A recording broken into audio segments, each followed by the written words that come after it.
فرعون نے کئی 100 سال حکومت کی اور اس طرح اس نے ظلم کیے کہ لاکھوں اور ہزاروں بچے قتل ہی کرا دیے. 12,000 عورتوں کے پیٹ میں حمل تھا اس نے ضائع کرا دیا.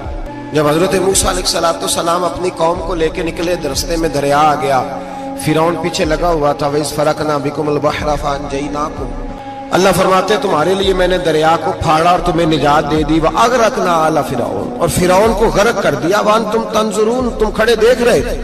اب جب حضرت موسیٰ دریا کے کنارے پہنچے تو فرعون بھی پیچھے آیا. فرعون لوگوں سے کہا کرتا تھا کہ میں کہتا ہوں تو دریا چلتا ہے، میں کہتا ہوں تو ہوائیں آتی ہیں، میرے حکم کے پابند ہیں سارے. جاگ رہے نا آپ حضرات، غور فرمائیے گا بات پر. دعویٰ تھا اس کا کہ میں کہتا ہوں تو نظام زندگی چلتا ہے. اب جب دریا کے کنارے پہنچی حضرت موسیٰ علیہ السلام تو اللہ نے حکم دیا کہ آپ عصا مارے. جناب موسیٰ نے عصا مارا، 12 رستے بن گئے. اب حضرت موسیٰ کی قوم گزر رہی تھی تو فرعون سے پوچھنے لگے کہ تو کہتا تھا میرے حکم سے چلتا ہے، تو وہ تو حضرت موسیٰ نے ڈنڈا مارا ہے تو رستہ بن گیا. باز نہیں آتا انسان باز بنے بڑے ہیں اس کے پاس. بڑی دلیلیں ہیں، جھوٹ سچ بول کے اپنے آپ کو مطمئن کرتا ہے، آخر دم تک تبدیل ہونے کو تیار نہیں ہوتا. دلیلیں گھڑتا رہتا ہے، بناتا رہتا ہے، شور کرتا ہے جان بوجھ کے. بھئی تو کہتا تھا میرے چلانے سے چلتا ہے، تو باز ابھی بھی نہیں آیا. کہنے لگا میں نے ہی حکم دیا ہے کہ ذرا پھٹ جا، مجھے یہ زندہ چاہیے. باز رسی جل گئی بال.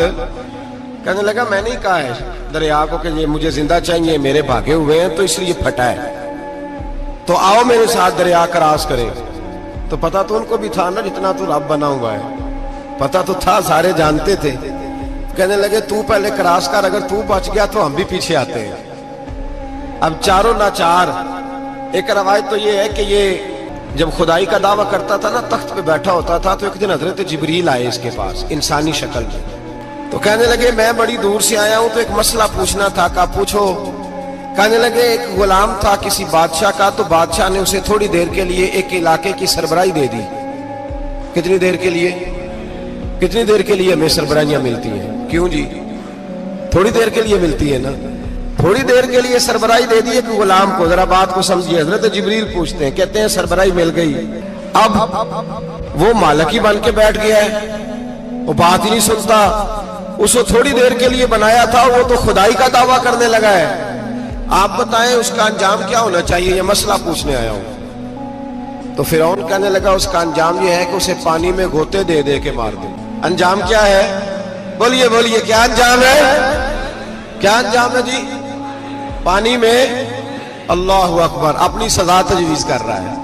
اس کی سزا کہ اسے پانی میں غوطے دے دے کے مارو ظالم کو. اسے تھوڑی دیر کے لیے بنایا تھا اور وہ چھائی گیا ہے، قبضہ ہی کر گیا ہے. حضرت جبریل کہنے لگے جی آپ لکھ کے دے دیں گے؟ کہنے لگا لاؤ لکھ دیتے ہیں. لکھوا لیا. جناب جبریل رکا لے کے تشریف لے گئے. اب جب فرعون دریا میں آیا نا تو اللہ نے حکم دیا مل جا. جب دریا ملا چیخنے لگا تو حضرت جبریل آئے. کہنے لگے تیرا ہی فتویٰ ہے، یہ تیری سزا ہی ہے نا. ہم بھی بڑی سزائیں تجویز کرتے ہیں. یہ جھوٹا ہے جی، اس کا تو فلانا علاج ہونا چاہیے. تو اگر تو جھوٹ بولے تو یہ فلانا بڑا جاور ہے جی، اس کے ساتھ اس طرح ہونا چاہیے. تو اگر تو یہ کام کرے تو جو سزا تو لوگوں کے لیے تجویز کر رہا ہے تو اپنے بارے میں بھی سوچ. اب جب غوطے آئے نا، آخری وقت دیکھا وہ فرعون جو کہتا تھا میری مرضی سے دریا چلتا ہے. علامہ صاوی نے تفسیر صاوی میں لکھا ہے تڑپ کے رونے لگا. جب یہ مزاج ہے، ایک دفعہ اوپر آتا ہے آدمی جب دریا میں جاتا ہے، اوپر آیا تو چیخنے او میرے حواریو خدا کا واسطہ مجھے بچاؤ. کہنے لگے تو کہتا تھا میری مرضی سے چلتا ہے. بے بسی ہے، تڑپتا ہے، روتا ہے. وارث شاہ مان کری نہ وارثہ دا، رب بے وارثہ کر کے مار دائی. تڑپ رہا ہے، چلا رہا ہے، کوئی مدد کو نہیں پہنچتا. اب جب آخری غوطہ آیا تو کہنے لگا آمنا بے رب موسیٰ و ہارون، میں موسیٰ کے رب کو بھی مان گیا، ہارون کے رب کو بھی. اللہ نے فرمایا نہیں، اب تیرا ماننا قابل قبول ہے. اس وقت ماننا تھا جب تجھے مہلت دی تھی، جب تو جوان تھا. بڑھاپا آتا ہے، بیماری آتی ہے، جوان آدمی بیماری کا شکار ہوتا ہے تو کہتا ہے یا اللہ ایک دفعہ صحیح کر دے، میں ساری پڑھا کروں گا. ایک دفعہ ٹھیک کر دے، میں مسجد میں رہوں گا، میں اگلے سال اعتکاف بھی کروں گا، میں ساری تراویحیں پڑھوں گا. تو اس وقت پڑھنی تھی جب تجھے مہلت دی تھی. اس وقت پڑھنا تھا جب اللہ نے تجھے آسانی دی، زندگی دی. اگلا وقت یہ حال ایک کا نہیں ہوا، نمرود کو دیکھ لیں، حضرت ابراہیم علیہ السلام کو کہتا تھا میں رب ہوں، آپ نے فرمایا رب تو وہ ہے جو زندہ کرتا اور مارتا ہے۔ ایک موت کا قیدی بلایا، کہنے لگا ہاں بھائی کتنے دن رہ گئے تھے پھانسی میں؟ کہنے لگا جی پرسوں ہونی تھی، کہا جا تجھے آزاد کیا، لو میں بھی زندگی دیتا ہوں۔ ایک بے گناہ آدمی کو پکڑ کے قتل کر دیا، کہتا میں بھی مارتا ہوں۔ حضرت ابراہیم علیہ السلام کہنے لگے تو بیوقوفوں جیسی دلیلیں دے رہا ہے، چل اس طرح کر، میرا رب سورج مشرق سے نکالتا ہے، تو اگر رب ہے تو مغرب سے نکال کے دکھا۔ اب دلیل کا جواب کوئی نہیں تھا تو کہنے لگا پکڑو اور آگ میں ڈال دو۔ اللہ کے نبی کو آگ میں ڈالنے والا، یہاں ایک مچھر بیٹھا ہے، 400 سال حکومت کی اور خدائی کا دعویٰ کیا، یہاں مچھر بیٹھا تھا، چھینک آئی تو مچھر اندر چلا گیا۔ پہلے دربار کا ادب یہ تھا کہ جو آئے سجدہ کرے، اب اس کے سر پہ کوئی چیز مارتا تھا تو اسے سکون ہوتا تھا، مچھر تھوڑی دیر کے لیے اس کا دماغ چھوڑتا تھا۔ او بھائی یہ اس دھرتی پہ اللہ نے لوگوں کو نظارے دکھائے اور ہمیں سمجھانے کے لیے دکھائے، ہمیں تفکر کی، غور کی دعوت دی کہ دیکھ لینا، اپنے عمل کو پرکھنا۔ تمہارے عمل حضرت موسیٰ کے فرما برداروں جیسے ہیں، جناب ابراہیم کے فرما برداروں جیسے ہیں، یا بن کے بیٹھ گئے ہو؟ اب دربار کا ادب یہ ہے، بے بسی کا یہ حال ہے کہ جوتے لٹکتے ہیں دربار میں، جو آتا ہے جوتا کھینچتا ہے، اور ادب یہ ہے کہ 10 جوتے نمرود کے سر پہ مارو، اور 400 سال جوتے لگتے رہے۔ روتا تھا، جو آدمی آتا تھا منتیں کرتا تھا، کہتا تھا کہیں سے کوئی دوائی مل جائے گی۔ پاگلوں جیسی زندگی گزاری، پاگلوں جیسی سخت، وہ تو حساب، وقوع قیامت تو حساب ہوگا ہی۔ یہاں لوگ پاگل ہو کے مرتے ہیں، معاذ اللہ، نفسیاتی مریض ہو کے مرتے ہیں۔ یہاں آخری وقت اتنا سخت آتا ہے کہ دنیا موت کی دعائیں مانگتی ہے۔ میرے بھائی جب انسان ظلم کرتا ہے تو بھول جاتا ہے کہ شاید مجھے پوچھے گا کوئی نہیں، جب وہ زیادتی کرتا ہے تو بھول جاتا ہے، جب وہ کسی کا حق کھاتا ہے تو وہ کہتا ہے شاید اس کا تو وارث ہی کوئی نہیں جس کو میں لوٹ رہا ہوں۔ لیکن جب اللہ کی پکڑ آتی ہے، حجاج بن یوسف ظالم تھا، اس نے اچھے کام بھی کیے تھے۔ قرآن پاک پر زیر زبر آراب حجاج بن یوسف نے لگوایا۔ محمد بن قاسم کو ہندوستان سندھ کے علاقے فتح کرنے بھی حجاج بن یوسف نے بھیجا تھا۔ ساری خوبیاں اپنی جگہ پر، ظالم بہت بڑا تھا۔ کسی آدمی نے اس کے سامنے کونے کی طرف منہ کر کے ساتھ والے سے بات کر لی تو کہنے لگا میرے خلاف کیا، اس کو لے جاؤ، 2 ٹکڑے کر کے واپس لے آؤ۔ توتی بولتا ہے نا، اقتدار، جب کسی کے ہاتھ اقتدار ہوتا ہے نا، وہ چاہے ایک گھر کا ہی کیوں نہ ہو، وہ 10 بندے فیکٹری میں کام کرتے ہیں اور جو ان کا مالک ہوتا ہے وہ کہتا میں مالک ہوں، مجھے مانو۔ جب تو صاحب اقتدار ہوتا ہے نا، جب تو سسر بن کے بیٹھتا ہے اور کسی غریب گھر کی بہو آتی ہے 2-4 تو کہتا میرا اقتدار ہونا چاہیے، جب میں کھانسنے لگوں تو ہر آدمی کے ہاتھ میں ٹشو پیپر ہونا چاہیے، جب میں بولنے لگوں تو بندے ہوئے ہاتھوں سے ہر آدمی جی جی کرتا ہوا کھڑا ہونا چاہیے۔ جس آدمی کا، اور یہ کام بہو بھی کرتی ہے کئی دفعہ، وہ بھی کہتی ہے کہ تمہیں پتا نہیں میں کتنا لمبا چوڑا جہیز لے کے آئی ہوں، جب میں سونے کے لیے اپنے بیڈ روم میں جاؤں تو خبردار بوڑھے بابے کو اجازت نہیں کہ وہ کھانسے، اماں کو چاہیے کہ اگر اس کو بڑی سخت پیاس بھی لگی ہے تو میرے سوتے باورچی خانے میں برتن نہ کھٹکھٹائے۔ جو جہاں بھی جس اسٹیج پہ بھی بیٹھتا ہے وہ کہتا ہے کوئی نہیں مجھے پوچھنے والا، میں مطلق العنان ہوں۔ جوان بوڑھوں کا مذاق اڑاتے ہیں، سمجھتے ہیں شاید کبھی بوڑھے نہیں ہوئے، مذاق اڑاتے ہیں۔ تندرست لوگ بیماروں کا مذاق اڑاتے ہیں، شاید کبھی بیمار نہیں ہونا۔ حجاج بن یوسف ظالم تھا، ظلم کرتا تھا، زیادتی کرتا تھا۔ حضرت سعید بن جبیر ایک تابعی بزرگ تھے، اتنے بڑے بزرگ تھے کہ ساری رات نماز پڑھتے، سارا سال روزہ رکھتے تھے۔ ایک دن انہوں نے منبر پہ بیٹھ کے کہا کہ حجاج ظلم سے باز آ جائے ورنہ اللہ کی لاٹھی بڑی بے آواز ہے۔ اللہ کی لاٹھی، اس کا کیا مطلب ہوتا ہے؟ اس کا مطلب ہے جب رب کی لاٹھی چلتی ہے تو اس کی آواز، جی اس کا پہلے کوئی پیغام، وہ پہلے اعلان نہیں کرتا کہ تگڑے ہو جاؤ لاٹھی چلنے لگی ہے، لاٹھی چلتی ہے پر اس کی آواز، سمجھ آ رہی ہے میری بات کی؟ جمعۃ الوداع کے لیے تشریف لانے والے احباب خاص غور فرمائیے گا۔ حجاج بن یوسف کو پتا چلا کہ حضرت سعید بن جبیر نے میرے خلاف بات کی، بلا لیا، کہنے لگا تو نے میرے خلاف بات کی ہے؟ فرمانے لگے کی ہے۔ کہنے لگا تجھے پتا ہے میں قتل کر دوں گا؟ آپ فرمانے لگے نہ تو زندگی کا مالک ہے نہ موت کا مالک ہے،